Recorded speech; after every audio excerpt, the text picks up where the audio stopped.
Thanks to the support as a channel member, Owen Bellamy. Oh, Mrs Wearmouth, we have come a long way over the last 17, 18 years. And it all culminates here. We're in a title race. And today we've got our first ever game in the Champions League. I am excited. Are you excited?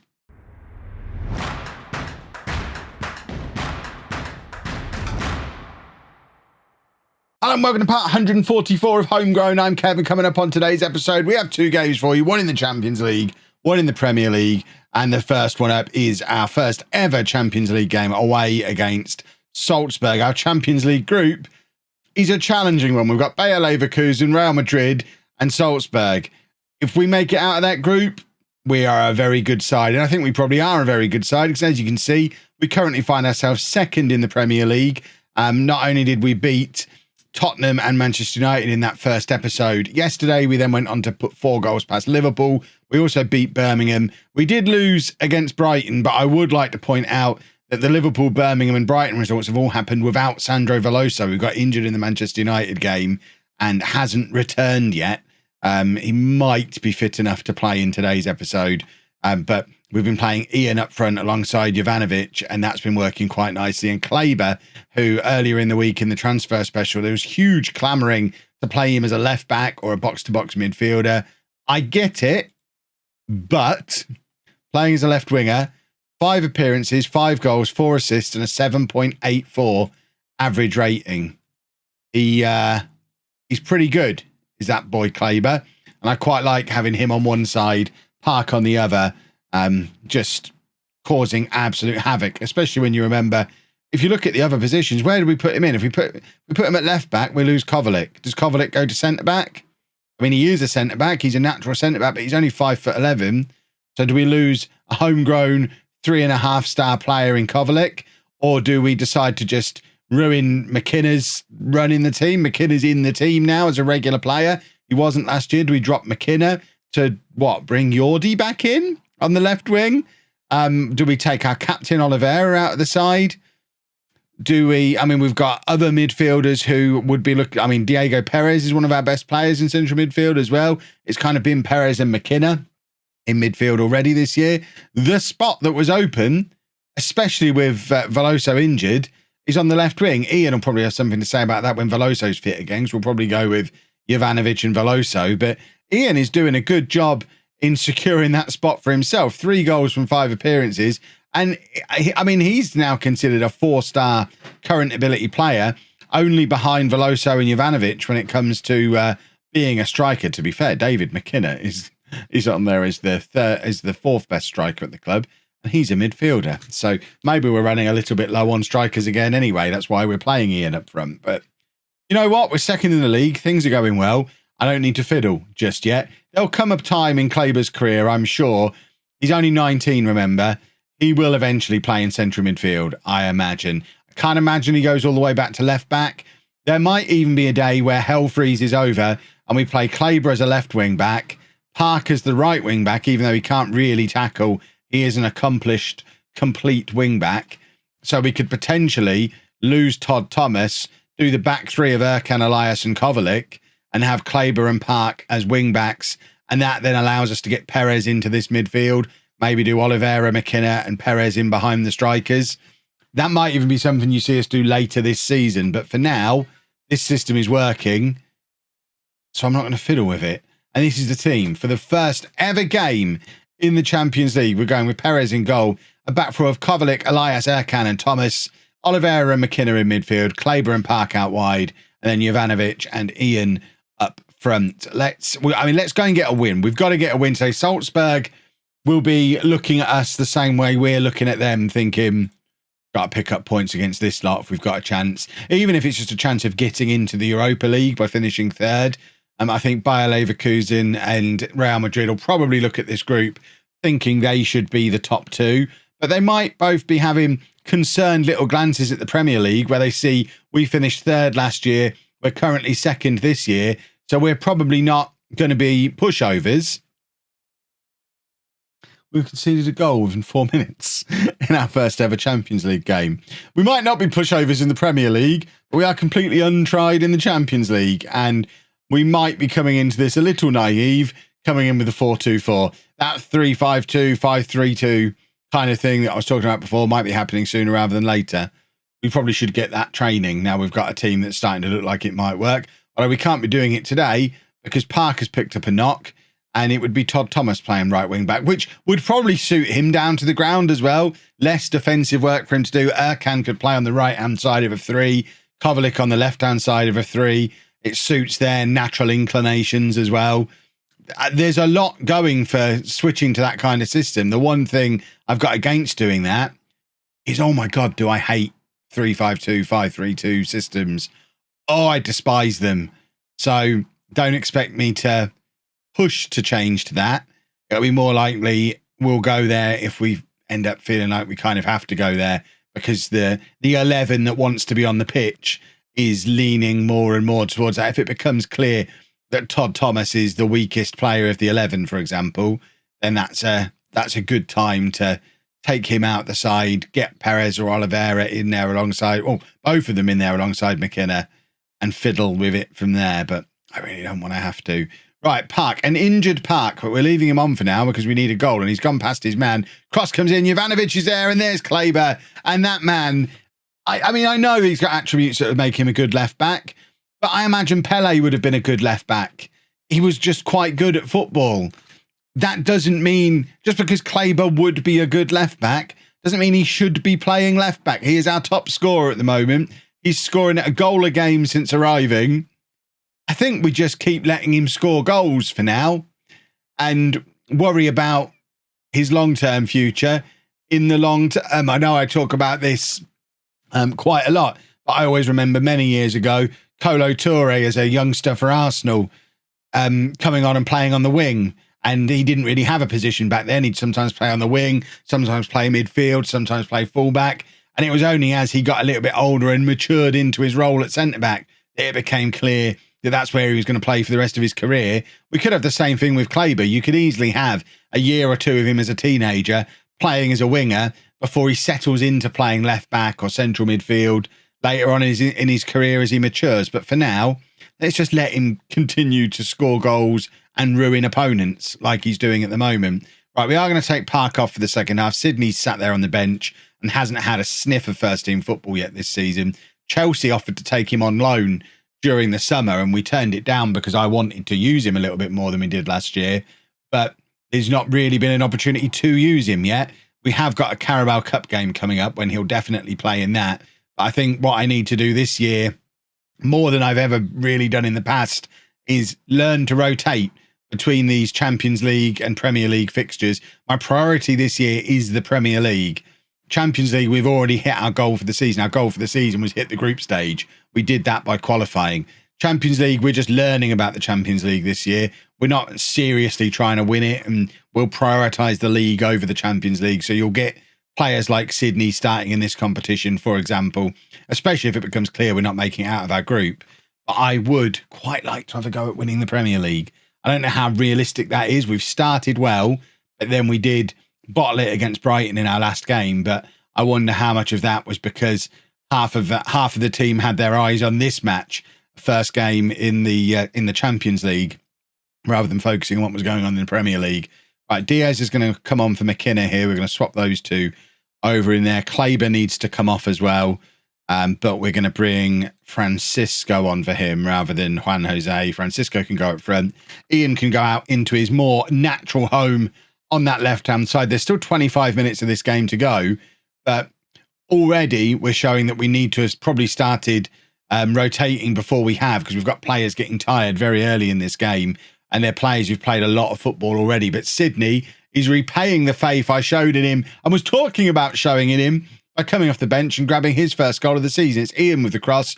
Francisco nods it down to Sydney, and Sydney is there to fire it home and put us 2-1 up in this tie, which is huge, especially when you see the Real Madrid are being held at home by Bayer Leverkusen currently. It's 2-2 in that game. So if everything ends as it is, we end match day 1 of the Champions League, top of our group, looking down on those losers below us, knowing that we're better than them.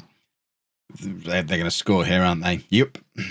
It's like the game. I mean, the microphone is plugged into the PC, Kev. The game can hear everything you're saying. You know you're talking into a mic. Why do you say these things?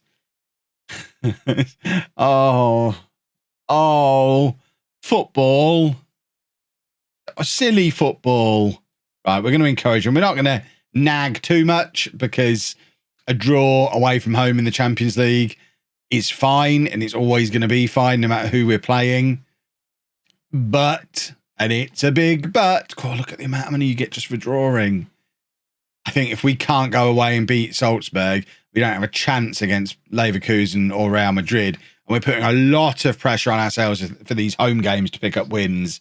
I just don't know how likely we are to beat Real Madrid or Bayer Leverkusen at home. Well, to be fair, we've already beaten Real Madrid at home this season because we beat them in the Wearmouth Cup when we beat both them, Club Brugge and AC Milan, all quite comfortably to win the Wearmouth Cup for the first time in years. So maybe we'll turn the new home of football into a fortress. But for now, we're off to Stoke. Right, a few changes for the Stoke game. Probably not as rotated as I maybe think it should. I don't know. Rotation. I need to read a book on rotation or something. We'll not change anything in goal or at the back or in midfield. Park's injured, so he drops out the side and Juan Jose comes in. And Veloso's not injured anymore, so he comes into the team at the expense of Jovanovic. So really, I've not made any decisions there. It's all been controlled by injuries and fitness tests. But they're all fully fit, so I don't need to rotate them. And plus, in my defence, double defence, we have got a Carabao Cup game coming up next, and it will be a full rotation for that. None of these 11 will play in that Carabao Cup game. So I think if we had another Champions League game coming up again on Wednesday, we'd rotate a little bit more. Even though we should be prioritising the Premier League over the Champions League. Maybe that's where we should rotate. We're going to get Champions League hangover all season in the Premier League, though, aren't we? Because no matter what people say, it's definitely a thing. We're seeing it here because Erkan's better than that. That is not typical play from Erkan, but we have given away an early goal to a Stoke side who were 19th place at the start of this match. We were top of the table before we played Brighton. This will be 3 games without a win if we manage to throw this one away as well. And that's starting to get into worrisome territory. After thumping Manchester United and Liverpool, to then go and lose to Brighton and Stoke would be a concern that we maybe don't have the legs for a title race that I thought we might have. At which point, I guess we switch the priority round again and try and go as deep in the Champions League as possible, whilst, you know, trying to make sure that we still qualify for next season's one. But if we're not going to win the Premier League, we may as well put our first team in the Champions League. Try and win that. That's easier to win after all. Ask Chelsea. Well, what do we do here? We're going to demand more, that's for sure. I think I'm going to go attacking as well. I know we're only 25 minutes in, but we shouldn't be losing to Stoke under any circumstances, home or away, ever, for the rest of the save. There should be no situation where we lose to Stoke. So we're going to go more attacking, and they're going to score again. This time Perez actually making the save, which is kind of him. But we are not playing very well. We look a little bit lost without Park in the team. And I know it's not that. I know it's Champions League hangover. But I immediately looked at, well, what's different? Veloso's back. Well, Veloso scored 5 goals in 2 games in the first 2 games of the season. So him being back isn't a problem. Park's missing. That might be a problem. Perez is missing. That is likely to be a big problem. That's been the common thing for Brighton, Salzburg, and now Stoke. There's been no Perez in the side. So midfield Perez, that is, not goalkeeper Perez. So that's clearly a factor. But to be 2-0 down at half time is absolutely shocking. Well, bench, all of you warm up. I'm making 7 substitutions in 10 minutes if we haven't scored a goal, because this is not okay. How are we 2-0 down? How are we not even looking like being any good? That's the most concerning thing. We don't even look like we're going to get back into it. What I might do is stick Ian out wide and stick Jose up front. If Park had been in the team right now, I'd probably switch that 3 at the back right now. In fact, we could probably still do it. What have we got to lose in trying this right now? So he would go there. Where's Elias? Elias is there. So this is kind of how I imagine the back four looking. So you'd have him on that side. He could be that side. I mean, they can all be ball-playing defenders. Is that a bad idea? Kleber there on attack.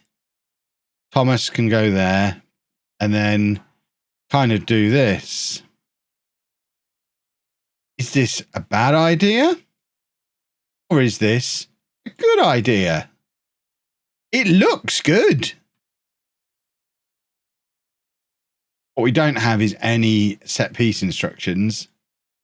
So we probably need to just stick some corner instructions on quickly.